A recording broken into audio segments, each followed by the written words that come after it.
You're pretty quiet.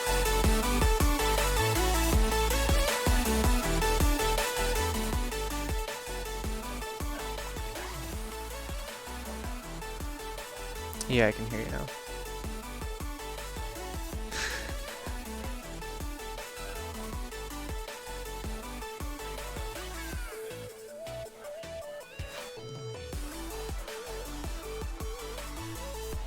I'm gonna grab the door real quick.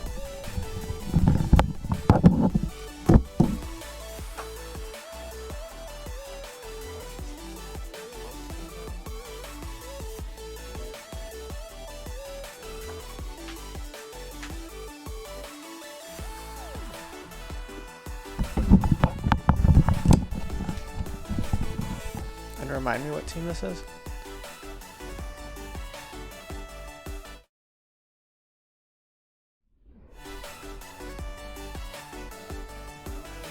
Yep.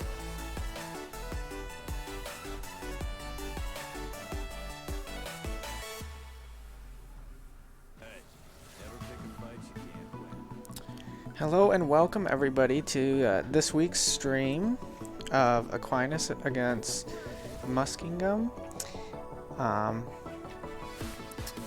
As it looks, we do have 00, Keelan, Jari in the jungle, Tybro top, and Jfreeze as support. We're starting early with the picks and bans, so as of now we have the Darius and Set bans and Katarina, as well on Aquinas' side. You know, definitely trying to probably get Tybro in a much more comfortable spot. On the other side, we have the Morgana ban against Jfreeze, Fizz and Yasuo trying to ban Keelan out just to make sure that their mid laner is more secure in their lane. We open with a first pick in Jarvan 4, which can be, it's a pretty good jungle pick.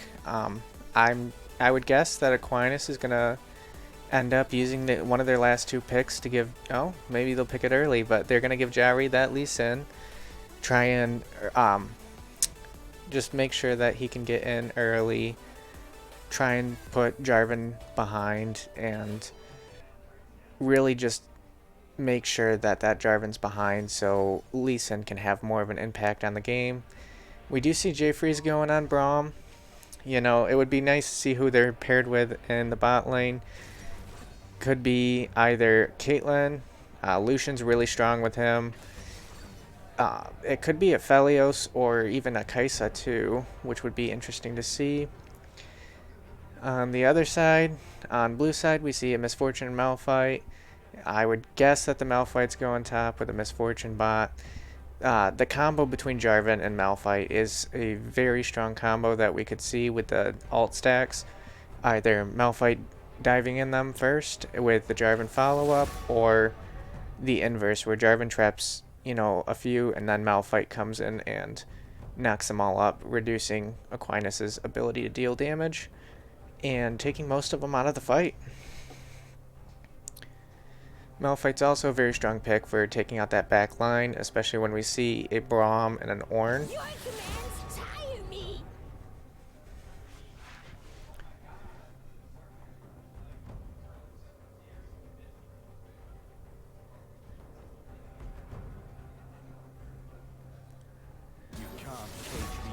And it does look like they're going to use their remaining bans probably to ban out Keelan over 00.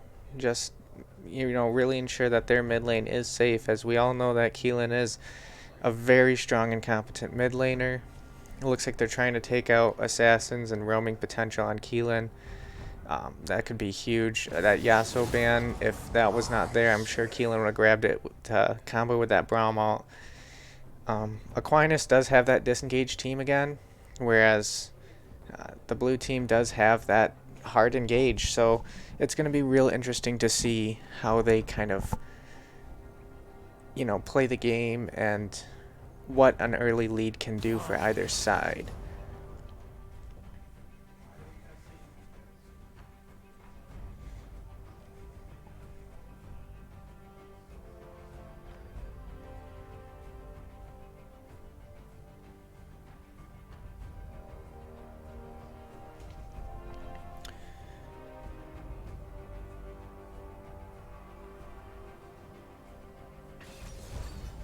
And it does look like we're going to get the Caitlyn Braum in the bot lane. Into Misfortune with how mobile she is, having Braum stun her and then Caitlyn lay a trap can be something that is basically an insta-death for this Misfortune. The Nautilus is going to be definitely a safe pick. I do kind of like the Braum into the Nautilus though, just because of the flexibility that he has for the engage and disengage, while Caitlyn can poke from a range, whereas this Nautilus and Misfortune are going to have to sit back more while Aquinas is able to really just farm. And it looks like we're going to get the mid lane picks last on either side. And we're going to see the Diana come out. So I would guess Keelan's going to grab something with harder CC. Maybe something that can, really go into Diana. She's very strong right now. Her W can just, pull a huge shield. And it does look like Keelan's going to grab a really good laning, roaming pick that, can get in and out away from Diana, silence Diana. So I really do like the way that Aquinas has chosen their team. There's a lot of roaming potential as they can move together really well. Communication's really going to be key here. They're really going to want to move together, and Keelan's going to have to really work with Jari to make sure that they're moving together and grabbing the lanes, showing up to lane together just to get those early kills, because a Cassidy can snowball endlessly almost. And having the team that Aquinas has, I'm sure that's something that's very possibly going to happen. So they did have a game on Friday. It was a win in, I believe, two. Best 2 out of 3. I believe today's the same way. It's going to be interesting to see how they come out today. They did have, instead of Jay Freeze, it's John was playing. But, that switch is pretty interchangeable in the support role. I do believe they're about the same skill when it comes to support, so it'll be fun to watch that. Just from what I saw before that game, though, it's definitely going to be a lot of, this game's going to be a lot about roaming. If Keelan's sitting mid lane and Diana's sitting mid lane, it's really going to be who can snowball who. Because Malphite and Ornn can both make a very big impact on a game. And, especially with the Malphite being the way this Malphite is into his team with the Jarvan and the Nautilus, it's almost endless knockups on Muskingum's team. So we'll have to definitely watch for that, how they're going to chain their CC and how well they work together. But Aquinas really does need to make sure, especially this game, that they are showing up to objectives early and getting that vision control over objectives. If they're not grabbing the vision over objectives, the amount of CC that the blue side is going to have is going to overwhelm them. I mean, it's going to be up to Jari to take out, with those insects, taking out the back line. It's going to be up to Ornn to really just sit there and face tank as well as Jay Freeze. And then, Keelan's going to do Keelan's thing, and, that's going to be what we're really looking for. Caitlyn, on the other hand, it's going to be a farm lane bot. Caitlyn needs to manage the wave well, ensure that she is farming to the maximum capability. I don't know that I would use too much early game pressure bot lane unless you have either Keelan or Jari or both, because Nautilus is just going to be able to turn a fight very quickly into a Caitlyn Braum. So it's going to be really it's going to be really tight to really work in that bot lane. Mid lane is going to be an interesting trade between the two. We're going to be really looking at that cast Diana as, you have the anti-mage and the somewhat broken mage. And then, jungle will work itself out. Jari really does need to get ahead early. If they're even matching halfway through the game, I give the lead to Jarvan just because of how his kit works with his team. Lee Sin's going to really be helpful with that, but it's not. He doesn't have quite the same synergy that this Jarvan has. And then Ornn into Malphite, I really like that matchup. Ornn is definitely a matchup that I would like into Malphite, just because of his passive is very strong with the maxing passive stats, and having the Malphite also being a tank, hopefully, we will definitely be able to see how Tybro reacts to it in this game.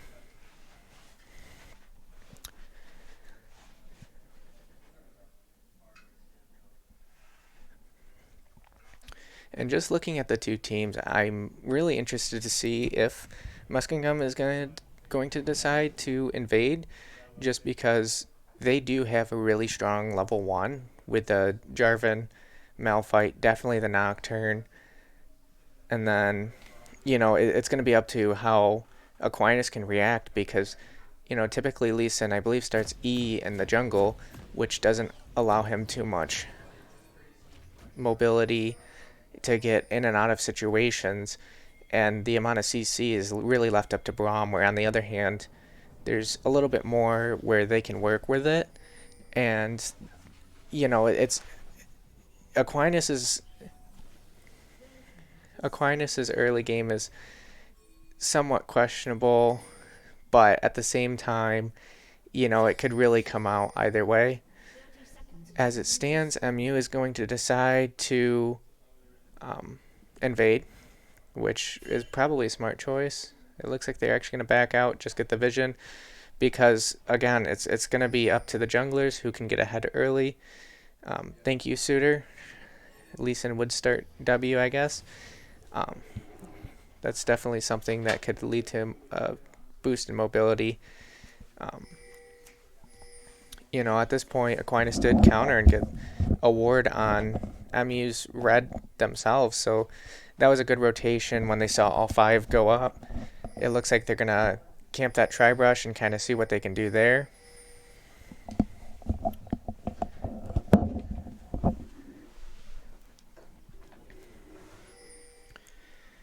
And it looks like Aquinas is actually going to try and start red, which is really good. I mean, both teams are really trying to play around that vision that was just gained from that initial invade. So we see on both sides, they're both trying to really find that, get the jungle creeps in vision. That way there's no possibility for the other team to come in and counter jungle them and set them behind, because that is going to be a pretty big thing here on what junglers can get ahead. As you said, there's a level 2 gank by Jarvan. Great play by J Freeze to burn that and make sure she's going to get out of that. Wasted J4's time a little bit. He's going to be a little out of position for this bot lane scuttle, just because he's going to have to go to his chickens, get his blue, and Jowry is already in position to actually get into that bot lane scuttle and get early control over drag. We see in bot lane, the Nautilus was going to hard engage. They turned the tide with Braum's passive. Keelan's struggling a little bit in mid lane, just with how much poke that Diana has to offer.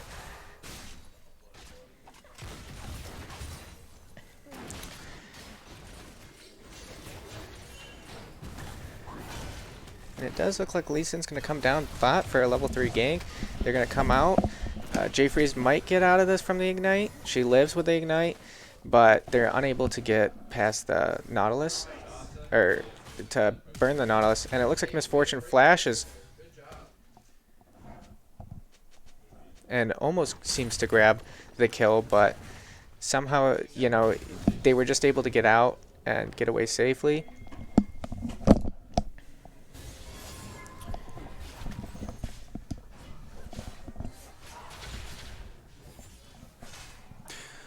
Hi guys, Blue Jay here, just jumping in real quick, running some of the stream and transition stuff, so I'm a little bit late to the party. We did see a gank on the bot side from J4 at level level 2. So good job by Wiki predicting that pathing. Really smart on their end. Just trying to provide a little bit more pressure into the Caitlyn Braum, who can't really respond into a Nautilus J4 gank. So looks like Diana's trading quite a bit with the Cassin here in the mid lane as Jawri comes in.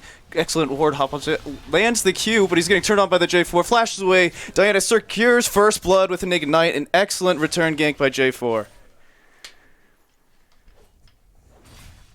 Looks like a little scuffle here in the bot lane.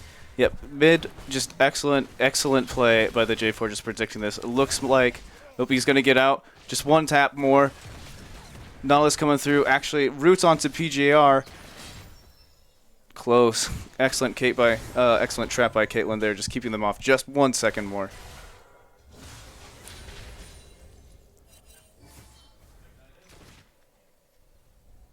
Looks like they're just going to keep pressuring out some of these lanes, get a good reset on the bot side.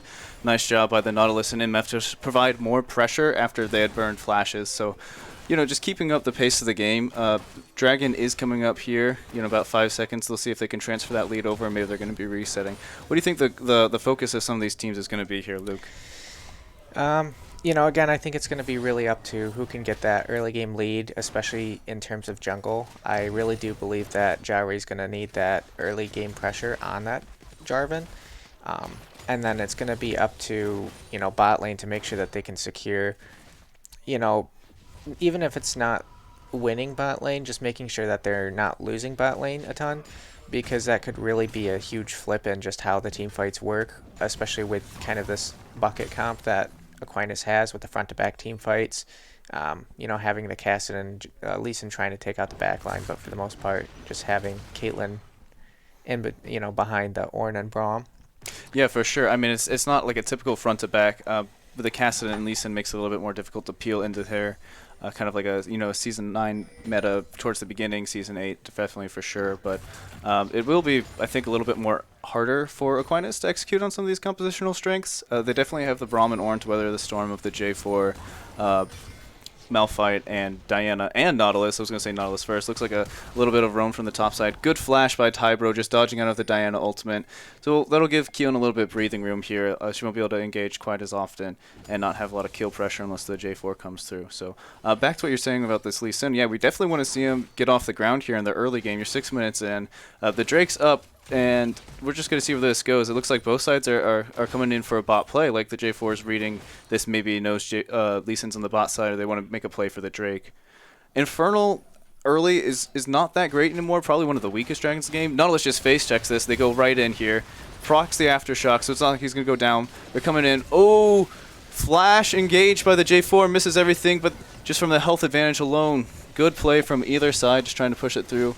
0-0, providing more poke on the Nautilus so they can't rotate over. No one goes down in exchange. Another Ignite used by Jay Freeze, but in the end it looks like just lane pressure out from Muskingum over here, and they might be transferring over to the mid lane where Cassin's getting pushed out. And another thing I would really like to see is Keelan roaming, just because, having that cast into Diana, both of them are really great roaming champs, and it's going to be, up to seeing who can kind of get their teammates in the right position for the end game. Yeah, for sure. I mean, now that Caston's level 6, kind of survive a little bit of the early game pressure there. They both have the Catalyst here in their inventory, so it's not like they're going to be going down easily. It might be a little bit easier for the Diana to come in. Looks like an Ornn actually interrupts some of this damage. See if they can turn back on. Keelan's ignited, might go down. Ooh, another flash here from Diana. J4 still has no flash. Looks like Braum, oop, they're not going to turn all the way through as Malphite comes in. An ult away by Cassidon, getting just away here. J4 is trying to turn onto Cassidon. Diana comes in, has her ult up right here. Just barely going through. They're living by the inch of the nails from every single side here. Close fight. Excellent job. We do have Misfortune sitting in the bush. Ornn might go down here, just being collapsed on all the way through. Another flash, just Lee Sin, W Ward hops away, and we'll see if he gets chased down. Misfortune flashes, follows up with an auto attack and double taps. So good job by Muskingum collapsing onto some of this play. Maybe like to rotate over a little sooner. But yeah, we definitely want to see more action in some of these games. It might be rough for Aquinas to hold on to this lead with, or Muskingum to hold on to this lead with some of the defensive capabilities of Aquinas, but they're doing a great job just snowballing some of the early pressure.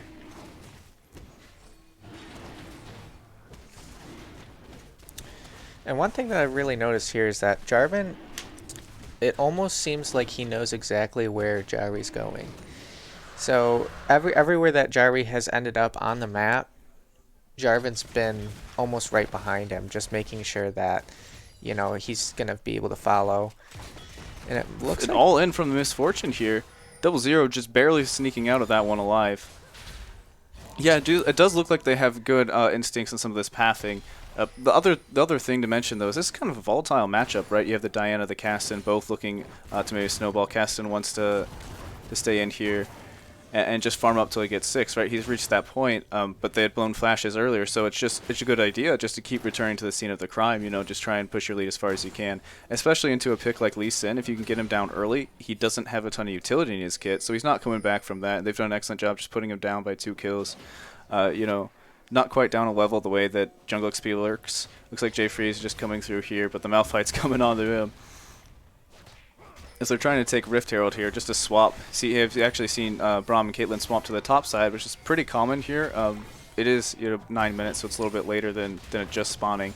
But they already have the rotation much faster than Muskingum, but I think they're just at a power spike here, so it's harder to fight into it. You got Ornn TP coming through, trying to go into Malphite. He's 2v1ing, takes down the Braum. Ornn's coming around the side. J4's already used his ult. Diana still has ult up. Can collapse here if they need to be. Just pushing off the Rift Herald for now. Looks like they've successfully repelled the attack, and Muskingum has successfully pushed them off the Rift Herald.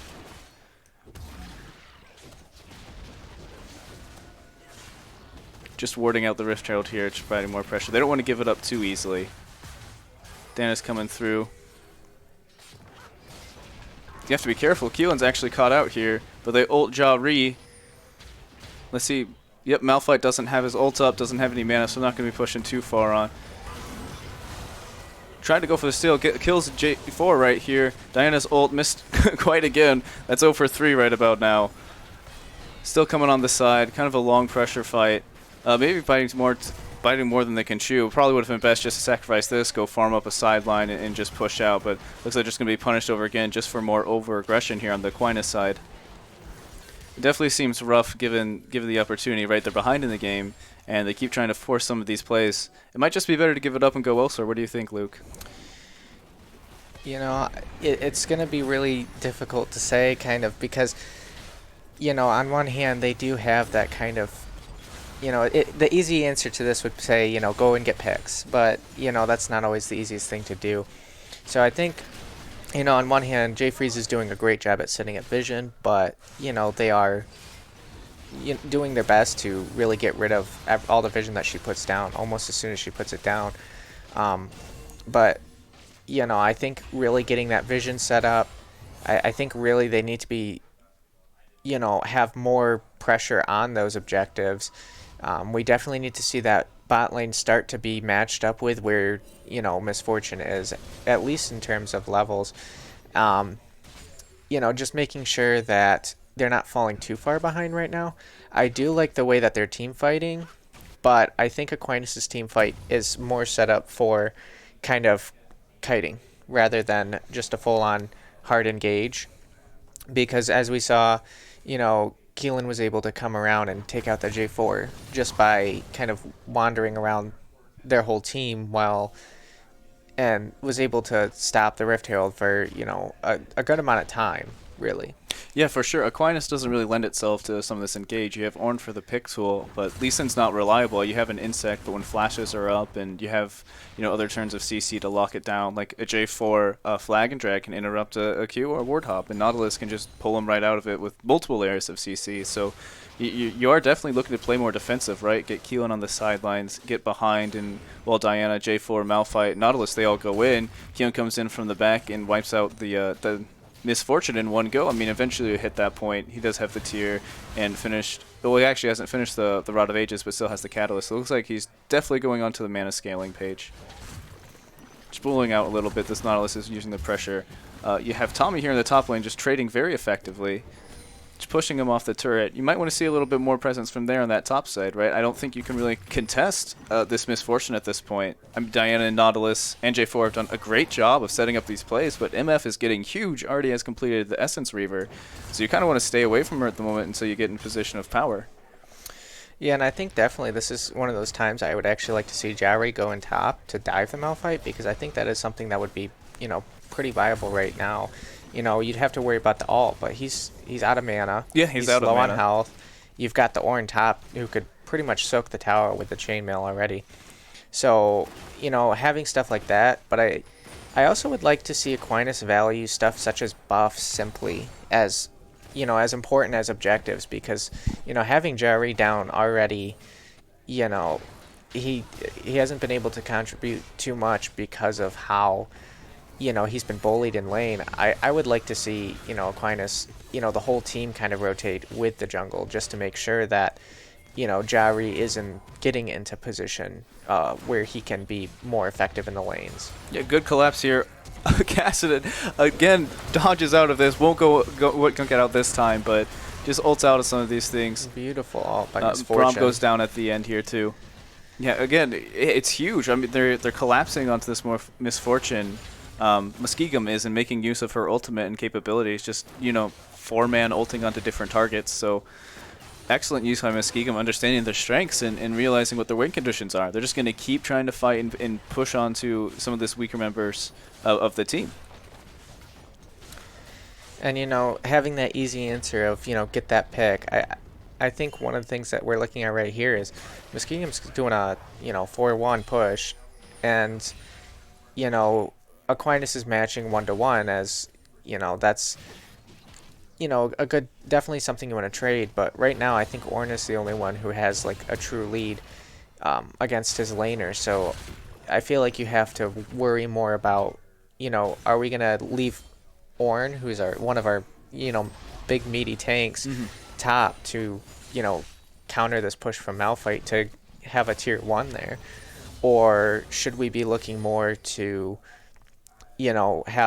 get the pick on Malphite, or are we using Ornn in our team fights and we'll do a 5-on-4 and then we can get the pick on the 1 or get an objective or a tower off that? Yeah, it definitely seems that AQ needs to be able to climb their way back into this game, whether that's picks or, like you said, buffs, right? Make a list and do your small objectives. Pick up gold where you can, and it's definitely not going to work if they keep trying to match some of the pressure that Muskingum is. You're definitely on the right track here, make use of this Ornn. I mean, he is, pretty much 30 CS above the Malphite, doing excellent. I mean, the Malphite does have an Iceborne Gauntlet that did get buffed recently in terms of armor, so it has like 110 armor. So wait, no, that's Frozen Heart. So, but it did get buffed. It is a strong armor item, and probably wants to trade a little bit more with this Ornn. But the Ornn's just going to bully him back and forth. I mean, the Malphite took Aftershock literally just for the ultimate. So let's see, as Diana trades a little bit more with this Cassidy, and they're rotating up. It looks like. Yeah, AQ's just trying to match some of this pressure, but I think that's kind of the wrong idea. Maybe you can clear the wave, but Cassidy and Lee Sin isn't going to do anything for the wave clear, And I think one of the things to look at here is that Aquinas' comp is really, I mean, it's not that they can't play from when they're down, but at the same time, you don't have that kind of dedicated farmer who can just shove out a lane and deal with it there. We are going to have an interesting team fight here where Diana's going to cleave 2 of them.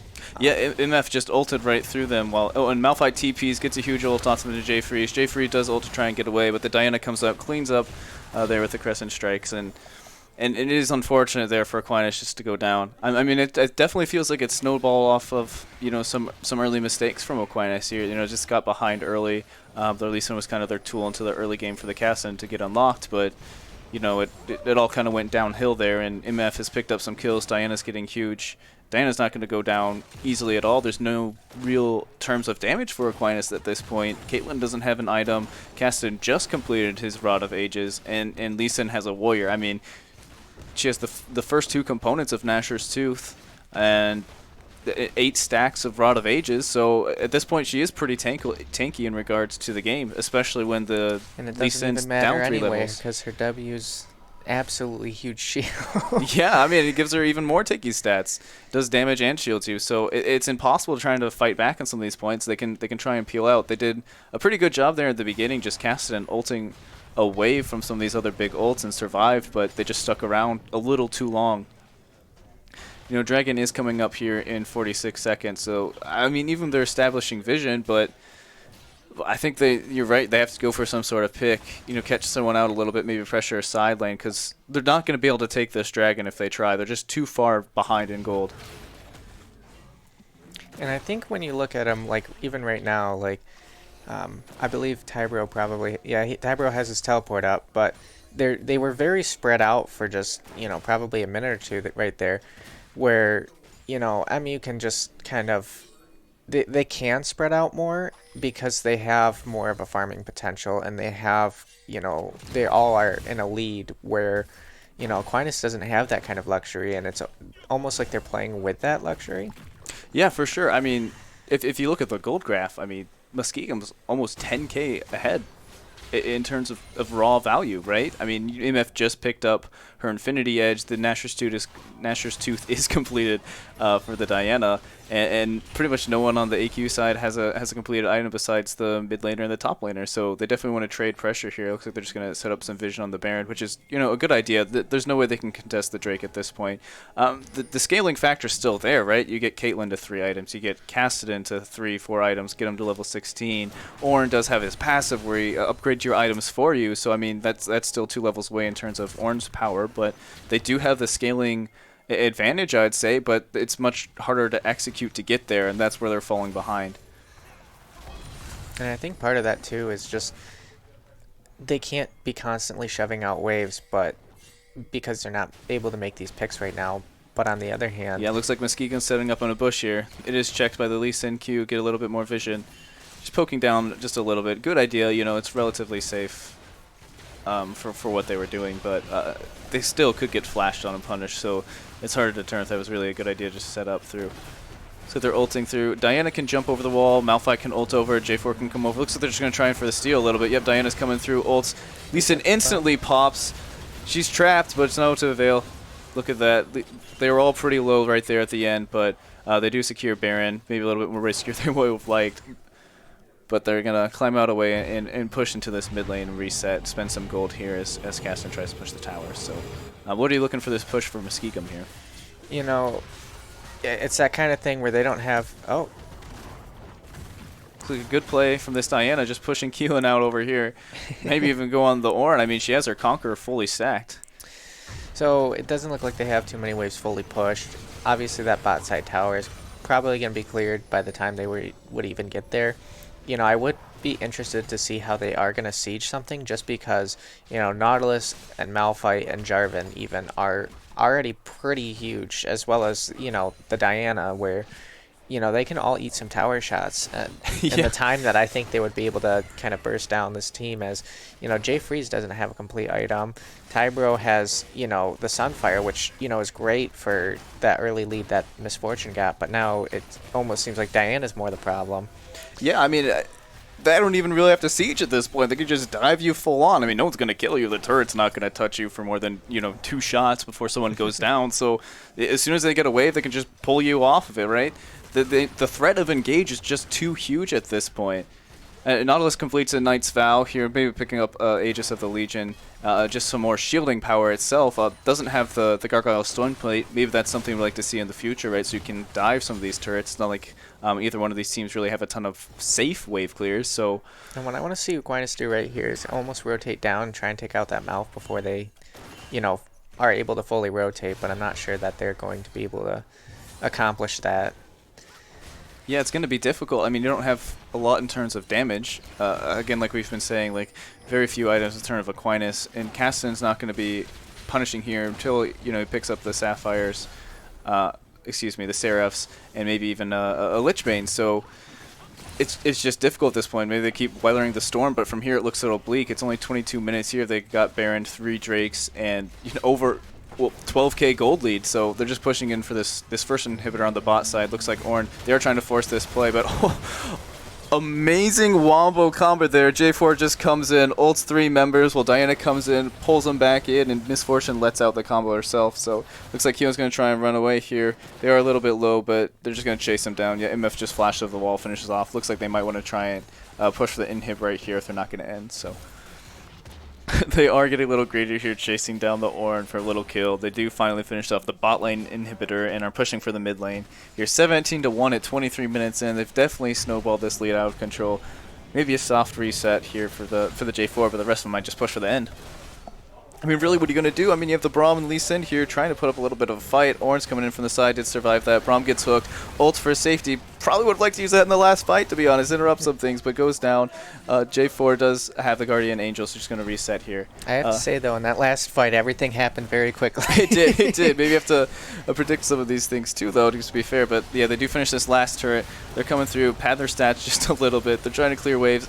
MF still alive here. Doesn't even use heal at this point. Jabber's just going to give her another kill as she walks through. Oh, just unfortunate here. Misfortunate. Misfortunate over here. So definitely true to her name here. 9-0 and 8. They're trying to dive again, pad their stats. Just end the game over here. Put them out of its misery. 22-3, and 2 of those kills were just for the fountain. So looks like 00 is going to appreciate those. 2-3-0. The rest of the members not doing so hot. So let's see if they should bounce back here on the next play. I'm going to go ahead and transition. So we'll be right back here.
Hello, everybody, and welcome back.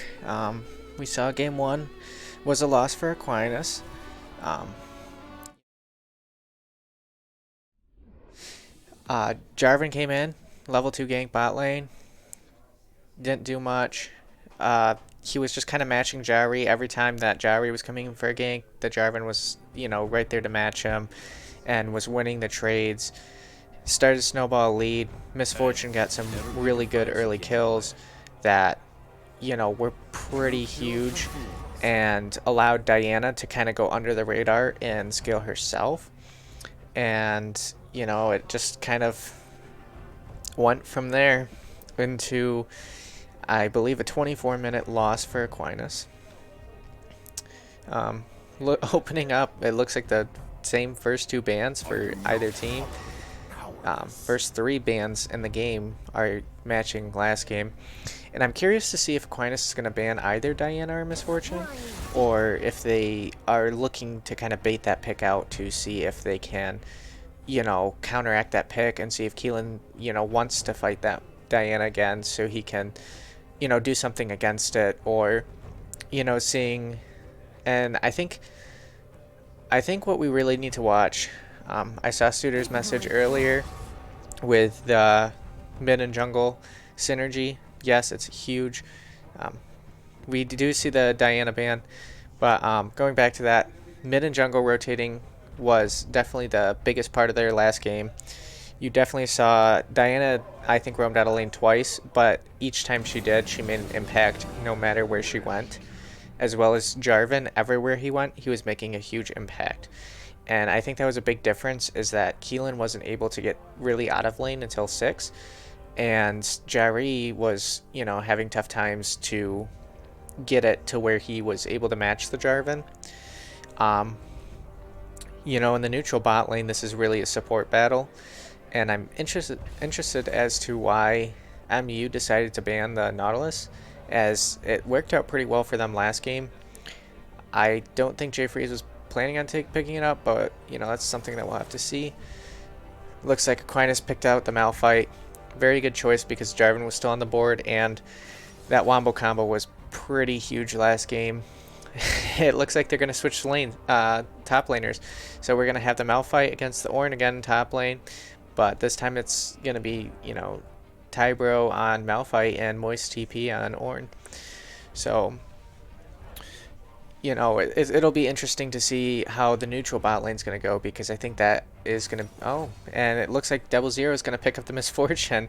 So it'll be interesting to see if Maxwell's Vokubi is going to pick up the Caitlyn and see how that works. But, knowing that matchup, I'm not sure that's how it's going to go. Anyway, so I think the neutral bot lane is going to be really this big support matchup, because... Misfortune is really strong, really early to mid game, and can scale up to the late game and really snowball pretty hard. So I think having... Oh, and we see the Braum. And we got a Vigar. It could be mid, it could be support. I'm interested to see kind of what's going to happen.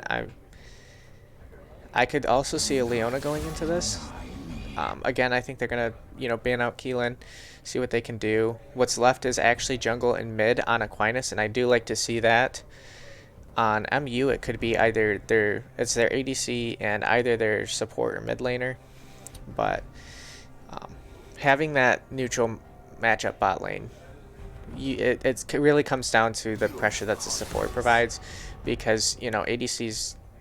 they're meant to sit back and pump, really. So I'm interested to see how Jay Freeze is going to adjust her game for Blades, and how Jari's going to adjust his game for Mao Mao Zhang. And it looks like we're going to see our last ban here.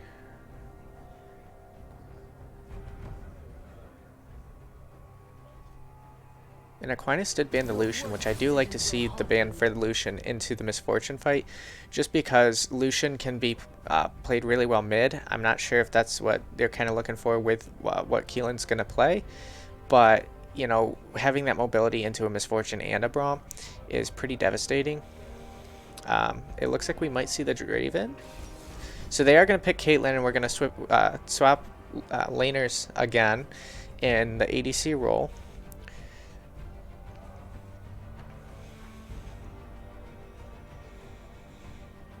And it looks like Aquinas is reading that Veigar as a mid laner as they ban the Morgana, taking out another support that can trap down the pretty immobile Misfortune. And we get the Poppy. Interesting. I actually really like that. And I'm very interested to see how this is going to play out, just because, you know, it does seem like MU is going this very heavy, hard engage team that, kind of revolves around 3 tanks. And then the Anivia mid. Okay. So I would guess we're going to see probably something like a Leona here for the support, something tanky, something that, can just be a wall, because it seems like they really do have, yep, Leona. It seems like they have this very strong trust in that Veigar and Caitlyn. And even in their jungler, just to say, we trust that you guys are going to scale and you're going to do the work that we expect you to do. We're not looking for anything other than to sit here and really just be your guardian. But having that Poppy and that is an interesting pick. And Aquinas does have that disengage now, but they also have that laner who can just sit there and farm really well in both Anivia and Misfortune, really, and even Malphite. So this is a team that can play from behind, but can also snowball very hard. I do like the Poppy for the ult to get rid of the. That's like the most pure form of disengage. It looks like they're going to be looking to lock down a lot of objectives. I'm kind of curious to see how this is going to work, though, because with an early dragon, I don't believe Poppy's damage is really that high. And Anivia brought cleanse. See, this is quite the interesting game that I'm seeing here, and I do like what Aquinas is trying to do, and the way that they're, maneuvering their team and choosing the champs in the way that they are, because we see that Malphite and Poppy, are going to be the tanks along with Braum. It looks like Aquinas is doing what the other team was doing, and putting all their faith in Keelan and Double Zero. But, Aquinas does have a team that can go all in, especially with the Malphite and the Braum, having their ults being so strong with, dual knockups. It looks like they picked 2 very immobile carries, which I think is kind of countered by that Jarvan. But I think they really do want to see what that Jarvan's going to do. And I think they kind of baited out that pick, and they knew it was going to come. On the other hand, we do have that Veigar cage with the Jarvan ult. So that could be also interesting, because typically you want to see the Jarvan ult come out first with the Veigar cage kind of stacking where the edge is in the middle. That way there's even less room for the enemy to move. And then you got the Leona to stack with the Jarvan ult. MU is really playing around that jungler, and I think it's quite obvious in the way that they've chosen their champs in both games. So I think they really have a strong trust for him, saying, hey, we know what you're going to do. We're going to pick around you. And saying, hey, feed us, really.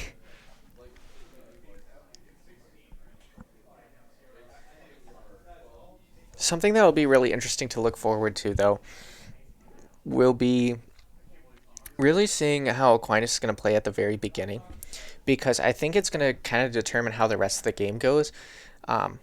We have seen, I don't know how many people watched the game on Friday, but they did have game. It wasn't like a for sure winner, for sure loss, but Aquinas seems to have this, snowball mentality where things that progressively get worse, it's not that they're going to progressively get worse, but it's how they're going to react to it. And I do want to see how they react to being down and how they're going to snowball if they take the lead.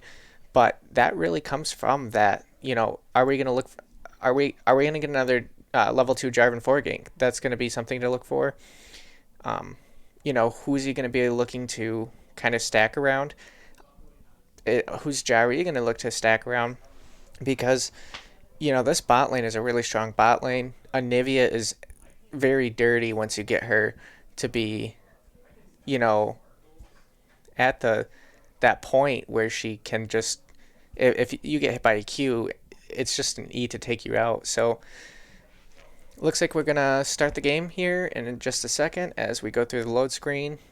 I believe Jay's gonna fix up some stuff and he'll be right in, so we can get his viewpoint on things.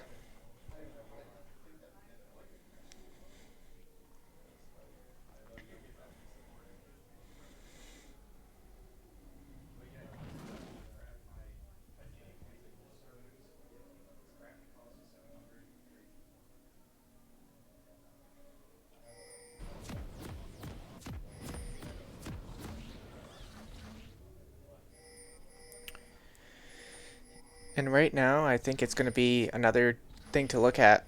Will MU, go for that invade again? Because it's something that they could do with the Vigar cage, definitely, because the Vigar cage is very quick to.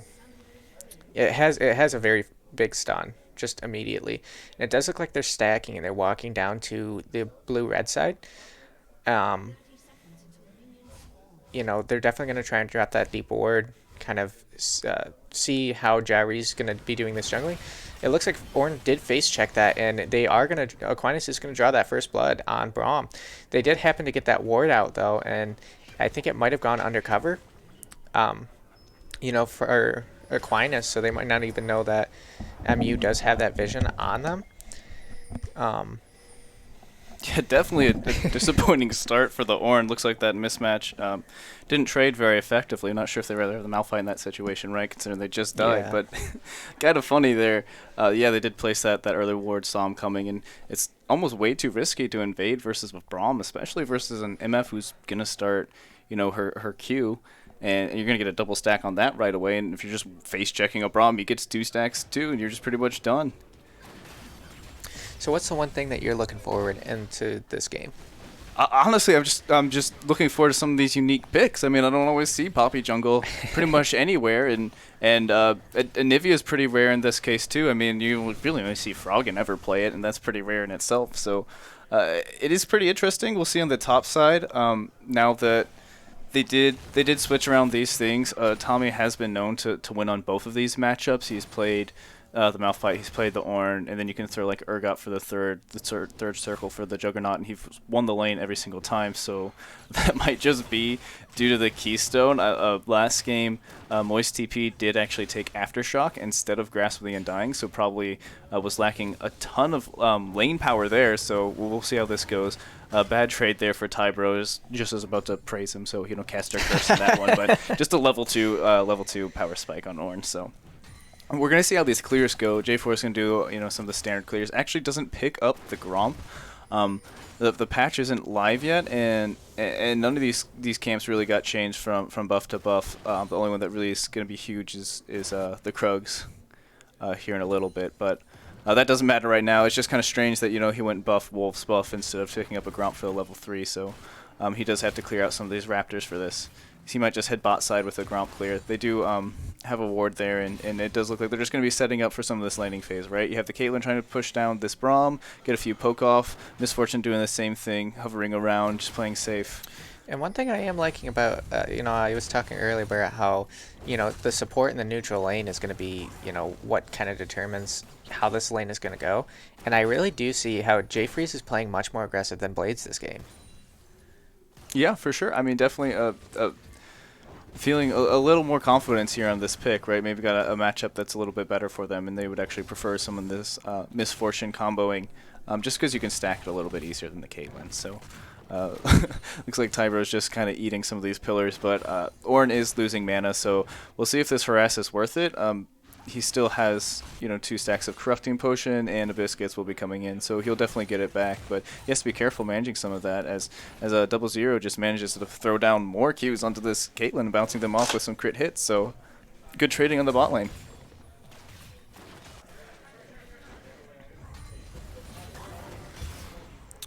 And it does look like Jari's going to grab that early bot lane scuttle, or already has.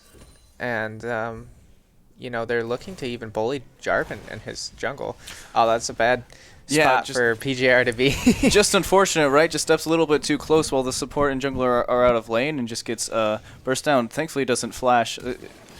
We'll flash now. Not sure if that's needed. You did have the Poppy throwing out the W, so it would stop any dashes or not blinks, but just dashes coming through. So maybe a little bit of a waste, but that wasn't communicated, right? You do have Poppy. Ooh, they're trying to do the Nivea wall, Poppy combo, yeah. They will blow the flash onto the Veigar. That's a hefty one to do just because Veigar has no mobility in his kit, and once his cage is down, he's very vulnerable. So we're going to look to capitalize that later. I mean, you always have some good urgency on Poppies for some of these ganks. It definitely feels like they're building the synergy here. Flash from the Leona, pushing onto this. Looks like she's going to try and catch this cage here. Caitlyn has to heal. Caitlyn still has flash up, but Leon just flash engages, and they go for the dive there. Well, she doesn't have any safety. So. And I think one of the issues right there was that Braum did show her, you know, Jayfreeze showed herself a little bit late, and that kind of allowed their bot lane to just have that safety of knowing that the support's not there. You know, Braum immediately backed and wasn't able to, you know, get out of spawn very quickly. And, you know, even when you're under tower, you still don't have 100% clue of where that support is. Yeah, you're not safe. I'm not sure if this is a spectator bug or the Leona actually did press the attack there. I'm not really sure. Either way, she does gain a ton of stats just from her W alone, giving her a ton of free armor and magic resistance, which is going to make diving extremely easy, especially when you set up a Caitlyn trap, you know. So good on them just pressing some more of that early lead there. As Drake has spawned here, it's Mountain Drake. So we won't see that later in the game here. But I'm not sure how hotly contested you want this to be. It's probably one of the strongest Drakes. Gives a lot more bonus armor and magic resistance.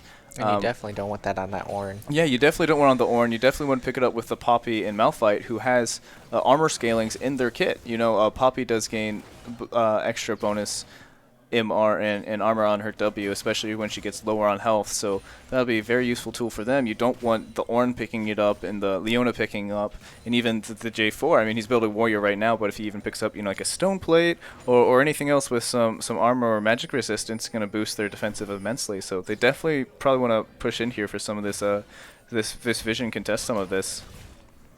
I mean, you might want to see a collapse, right? I mean, the Leona's caught up between here. Yep, Poppy is coming through here. She doesn't have flash, so it should be probably an easy secure here. You have J4 just coming through. Maybe turn back on him. Excellent wall by the Nivea. He has no flash. They finally get off one of these concussive blows, but looks like it's just TP from the bot side, and Veigar collapses on the other side through the river. Oh, that was just a great huge cage Ornn by ultimate. Veigar.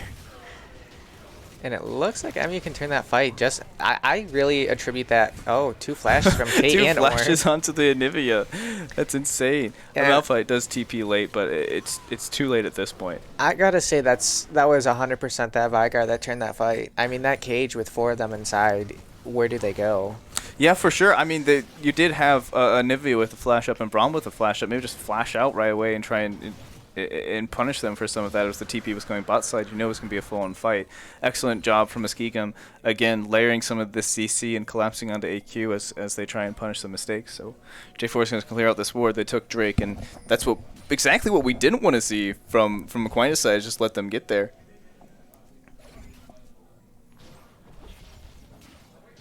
So they're just going to push more of this lead, right? They're going to swap over to Rift Herald, start taking it, it looks like immediately, right, as Malphite just comes and tries to bully off this J4. Actually, he has no escape, no Q, so if he has kind of the presence of mind, not the rune, but he might have just the mental image, right? So you could probably just ult that J4 and probably do more damage than he thinks. Yeah.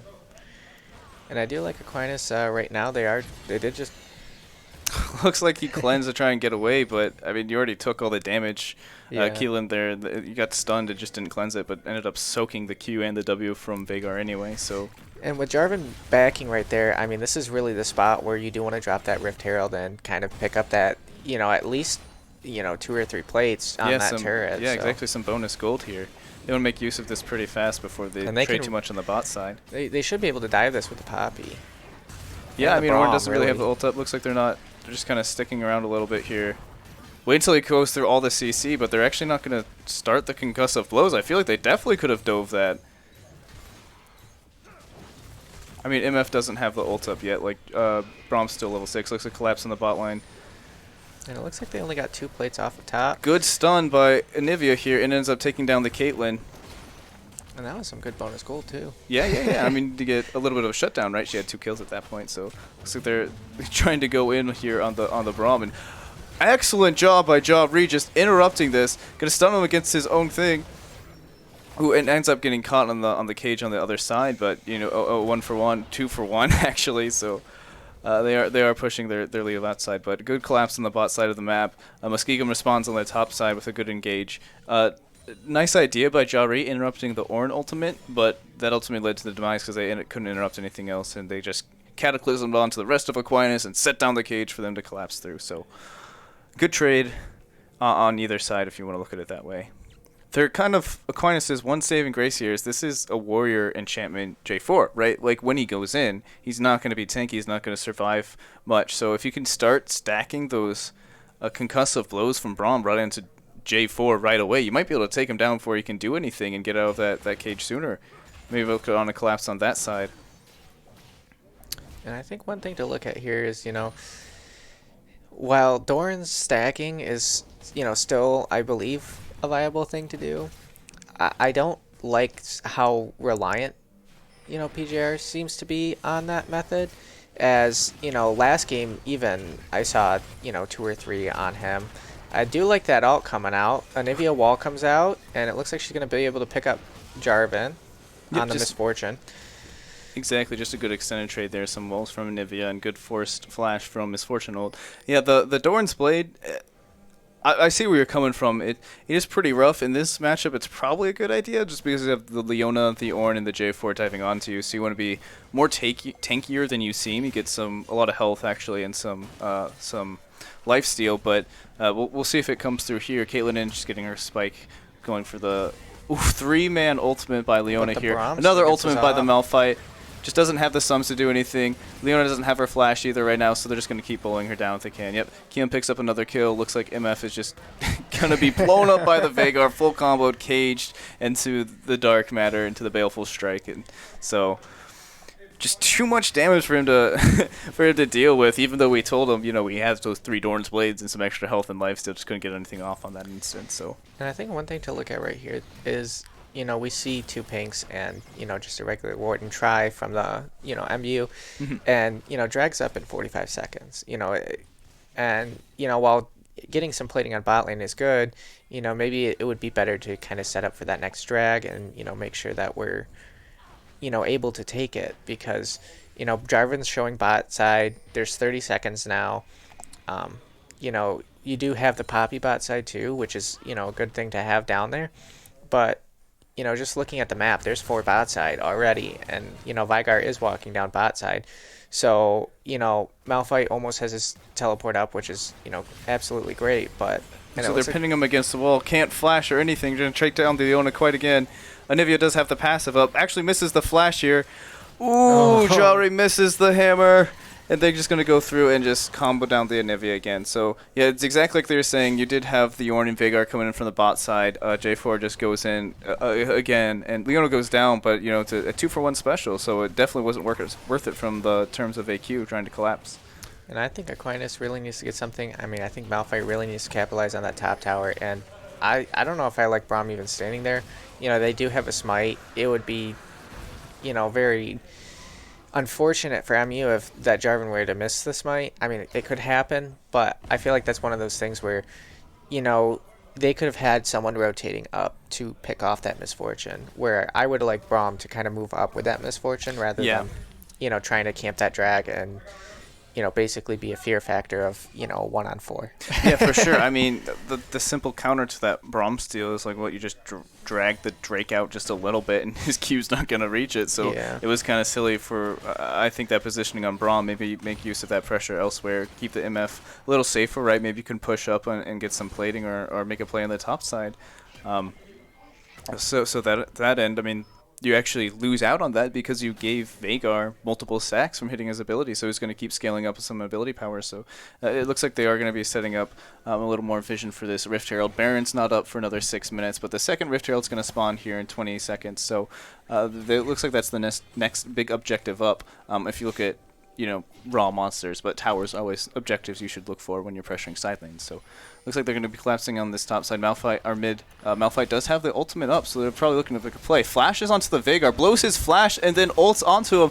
Poppy pushing him out, though, a little bit more. Does go down to the Malphite. They're caged in, but who's caged in with who, right? You have the Nivea on the back line.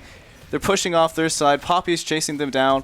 MF flashes onto the J4, but flashes right into a trap. This fight's all over the place. MF goes down on the side as Ornn comes through into the Arctic Assault here from Anivia. It's just all over the place. I can't keep track of it. So the AQ do end up wiping up this fight. Caitlyn and Leona aren't going to be able to contest this tower. While they're low, they don't have any front line to really push them off, so it's probably just a mid tower here. We'd like to see some of these members step up, have the Anivia come up.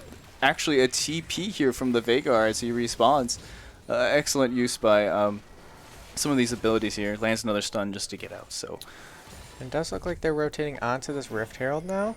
Having that Caitlyn and Vhagar is definitely a fight that you do want to take with the having Malphite, Braum. The issue is that obviously Aquinas doesn't have their ults, but you still have those kind of tanks with the Anivia, kind of still standing there. Everyone's kind of at about the same amount of health. Obviously you don't know where too many people are, but there's great wards on that top side. You can see Raptors, you can see behind the Herald pit, but I did like that last fight where PJR was definitely being very aggressive with that flash, but I think one of the issues with that is one, his team's not finding him, but he had fully committed onto that. And I think one of the issues with him having that fully commit onto him is, instead of dropping Look at this, an excellent wall from the Anivia, just pushing through. Sorry to interrupt here. Looks like they're trying to engage, but Anivia just turns the tides of battle. Excellent stopwatch from Xiaori here, and they're actually going to get out. MF again trying to push through, but just tanks too many shots here. Ornn stunned in the middle of the Anivia ultimate and just poked down a little bit more, so Malphite comes from the side. His ultimate's always up, just going to clap him down. Tommy, yes, again, just completely coming through here. Ooh, and a fadeaway kill with his Q.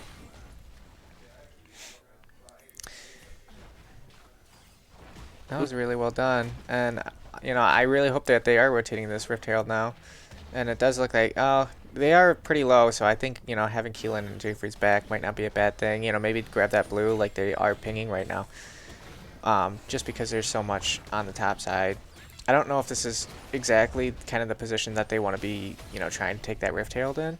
That Jarvan was spending a lot of time, at this point, it's really up to Poppy to just make sure she does not fail that flash. Yeah, it doesn't really feel worth it, right? You just gifted them a Rift Herald because two of your members went over to steal a blue buff. So it's like, what's the bigger objective? I mean, they're trying for this, but it looks like they're just going to end up dying for it, right? Poppy is still trying to get away. Malphite's just pushing out, but it's going to get ulted down by the Vhagar. So I just think poor decision-making by splitting up some of their objective focus, right? I mean, you have three members going bot side. MF's going to push for this turret, but Malphite and Poppy aren't going to be taking a Rift Herald very fast. They don't really do anything in terms of, disengage. So probably just a messy call there.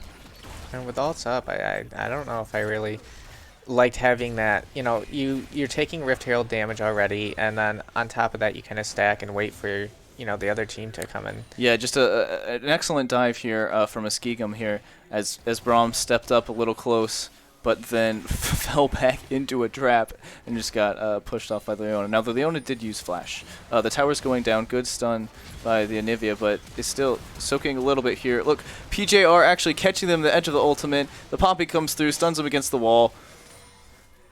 Another excellent collapse here, and I think that's where you're seeing some of the strengths of this AQ composition, right? Like, they have to go in. You have the Leona, the J4, and they're going to keep trying to take these fights, and as long as they don't get onto this Anivia, as long as they don't get onto this Misfortune, you can keep dealing tremendous amounts of damage. I mean, you have the Poppy to peel and Malphite for the re-engage.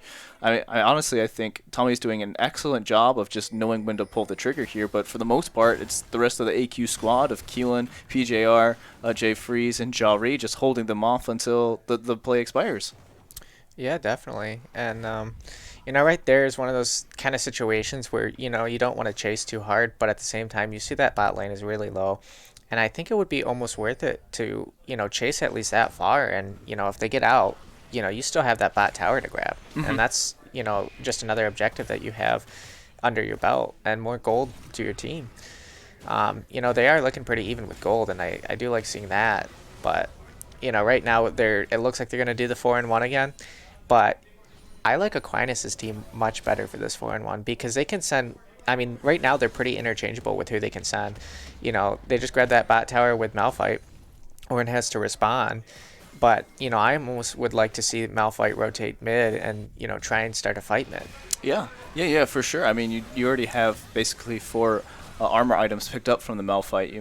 You have the Sunfire Cape, you have your Ninja Tapes, the Bramble Vest, and the Glacial Shroud. So you have a ton of armor and a bit of CDR mixed in there. So you're not going to be taking any damage from this Caitlyn, who was a huge player last game. Looks like there's a force onto this Veigar. Ignited, ulted a few of this. He's actually going to get away. But, I mean, the only one who's going to be doing damage to you is the Veigar, and that looks like the target of most of their engage. So he's not going to be laying a full combo into the Malphite either.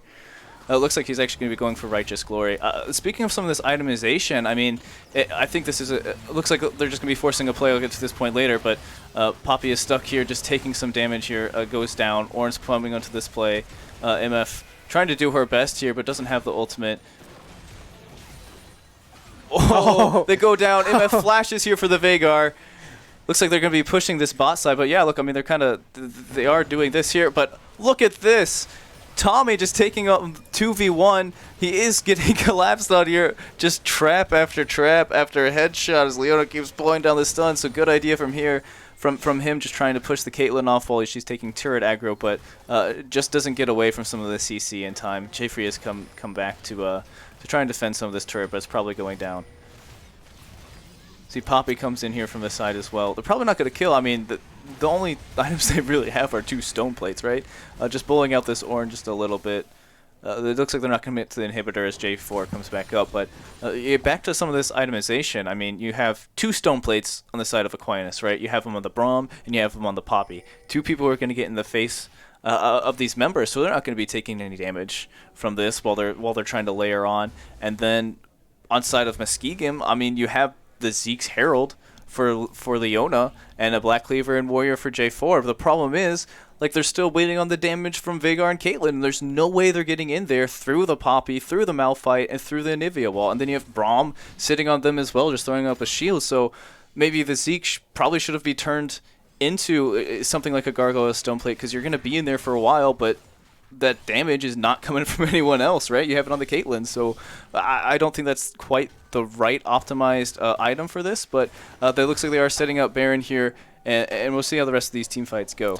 And I do want to see Aquinas now kind of try and play around that top side, because that's really Muskingum's main way to win. So it looks like there should be a fight around this Baron right now. Yeah, it looks like, oh, look at that. They actually missed the cage onto Veigar, but he blown his ultimate. J4 is coming through here. Excellent job by the J4, right? He stopped watching here. Good IMSA. Anivia is down into her passive, but they don't have the damage to blow it up. Tybro goes down before he can ult. Braum ult completely misses here. They've separated a few of them off. Looks like this Leon is just going to go down, just burn it through. As Poppy comes here, maybe a little bit overly aggressive, right? J4 is still alive, gets popped by the MF, but 3 for 2 so far. He's going to soak up some of this damage. Good play by this Caitlyn. Does get stunned by the Anivia, but it's a little too risky to try and push through some of these defenses from both sides, I believe. I mean, regardless, I'd say Aquinas really won that. They got the disengage off of Baron, and it was a 3 for 2. Yeah, I mean, it looks like Muskingum's just kind of soft reset here, right? Get your members back on the board. You do have Drake coming up in 20 seconds. They're already at 3 Drakes, which is a terrible point to be at for Aquinas. We've kind of skipped over this fact, but this is Drake's Soul for Infernal, so any damage you do onto someone is going to be exposing for a small burst. It could be exactly what they needed, right? Looks like Ewan tries and flashes for this play, but he might go down for it. Poppy is going to go here and try and take on this Caitlyn as she flashes too, so steps on a trap into the bush. So is she going to get away? It looks like she will. just popping over the blast cone, starting up the Drake here, but unfortunate for AQ, right? They just got way too aggressive, trying to make a play into the Caitlyn, who has, 2.5 items. Another play, J4 Cataclysms here. Good ultimate by the MF, trying to zone some of these members off, but needs to get some damage down. Finally does. Oh, wow. Takes down J4. She's unloading on the back. Gets 2 kills so far. Leona is going to stun her up. Caitlyn coming through, and they're just going to wipe the floor here on Aquinas. Keelan spawning in 10 seconds, but it doesn't look like they're going to be able to stop this Dragon Soul for Muskingum. And really for MU, I mean, now this is going to sound kind of weird, but I like the Infernal Soul for Leona the most. Yeah, right. It's like we were saying before, right? She's diving in there. She needs to get some follow-up, but just that instance of damage can be applying way more from this Leona if no one else is attacking him. So it is kind of funny, but it's interesting. It is pretty cool. I would agree, because some of these other targets, you have Caitlyn pumping out DPS, and Veigar is going to be unloading the burst anyway, but you probably don't need it as much. And I definitely do want to still, I'm going to repeat this. I want to see Aquinas playing around topside right now because, Elder Drake's not up for another 5.5 minutes. So right now your main objective is Baron. You have an open inhib on topside and an open inhib for them, on the mid lane. So, if you really are shoving those 2 lanes, obviously you don't want to be, river to river, but having that even like tier 1 tower to tier 1 tower is still kind of a fine split push. So I think, just having that distance and knowing where you need to be positioned on the map is going to be very vital, and playing around the top side is going to be very huge for, both teams. And I think that's really where we're going to see, the end of the game played out. Yeah, it looks like they're just going around this little Baron dance right now, stepping up, clearing vision when cooldowns are down, going back and forth. No team really wants to fight out on this point without a solid advantage. I mean, you can't really walk into a Poppy and a Nivea and a Braum. In the same case, you can't really engage onto the Leona or Ornn. So it's difficult for each side to push through, as it looks like they're stepping up together as people go to the mid lanes and clear out some of this waves. They're actually getting really deep in here. J4 uses his flag, Poppy just coming all the way around. Ults him out here, but they are going to collapse into the Poppy here. AQ might be a little bit late to the party. Yeah, it looks like no one else has been able to just push them off. I mean, they're all the way around on the biggest wall there is on the map, just between towers here in their base. So they are going to be pushing up for this Baron as they've taken down the jungler, and AQ might just be looking to push mid and get an inhibitor. Yeah, I think they're going to trade inhib for Baron, and I think that's definitely completely viable. See how far you can go, but I mean, MU's taking this out really quickly, and they might even be able to defend it. Yeah, it looks like they're going to reset. AQ might be able to take this. It looks like Keelan's actually backing here, so they might not be all on the same page. Looks like they do get the Infernal Drake, but just wasn't quite enough to stop some of this back. So they don't have the ultimates up. They don't have the Ornn ultimate up. J4 does have his ultimate up, but Tommy might be able to, just ults away. So they're going to try and chase him down here before they get back. But one thing that I'm really seeing is Misfortune's really taken off away from them. In this kind of situation, it definitely was really good because they're really focused on the 2 people walking down mid lane rather than, oh, where did Misfortune go? Because no one even has wards in MU's jungle.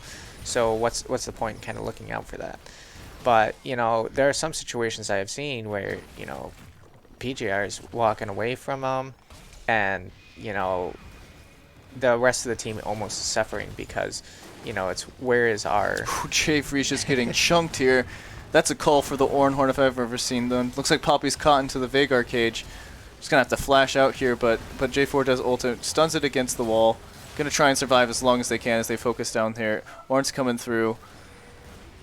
Take the inhibitor, and they're going to provide a little bit more poke. I mean, you have the Molten Edge completed onto Caitlyn. That's an Ornn upgraded item from the Infinity Edge. So actually has 3 crit items and the GA on top of boots, and actually has a stopwatch in case they ever get over them. But yeah, you do have the Ornn level 13 starting to upgrade some of these items. So the longer this game goes on, the harder it's going to be for AQ. You do have the Anivia, scaling up here, going to pick up Leandre's Torment, so doing some more burn damage. But you're going to need another item on this MF to really go through, but the tanks are going to keep scaling too. You already have the GA completed for J4 as we've seen in some of these other spots, so it's going to be harder and harder to deal with. And I think one thing to look at is this Vigar is,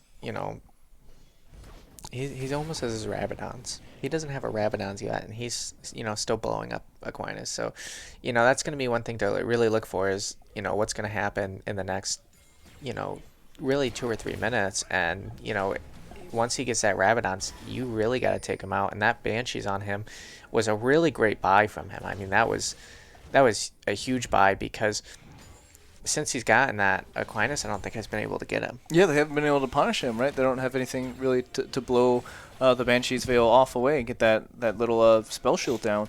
Yeah, he has itemized pretty defensively here, but doesn't need offensive items when it's Vhagar, right? I mean, he's going to scale off of his passive, so every ability that he hits onto a champion, he's going to gain, 1 stack of AP. It looks like they're just going to full-on engage onto this, stun him against the wall, flash on from the Malphite, just use some agency here, get back into the game. But yeah, like I was saying, Vhagar scales naturally, right? So every last hit he gets on his Baleful Strike, which is his Q, he gains a stack of AD, and every ability he hits onto a champion, he gets a stack of AP. I meant to say ability power in the first instance too, excuse me. So he doesn't need a ton of ability power items. Looks like they're just going to be strong arming them away here. Tommy, J4 is going to ult here, goes down, has the Guardian Angel up. Ornn comes back through, see what they can do, take him down. There's a TP coming in, MF coming in from the side, takes care of the Caitlyn, but she's going to pull out her stopwatch, so does the GA. Poppy goes down, Malphite stuck in the cage. Keelan on the other side here just can't do anything really to help out the fight. As look at that, just gets blown up by a Q and W. Vhagar's completed the Rabadon's death cap. Wish we could see what how much AP he has, but we don't currently have a streaming spectator right now. So they're just going to push onto this M inhibitor and maybe go for the win here. That's going to be the game.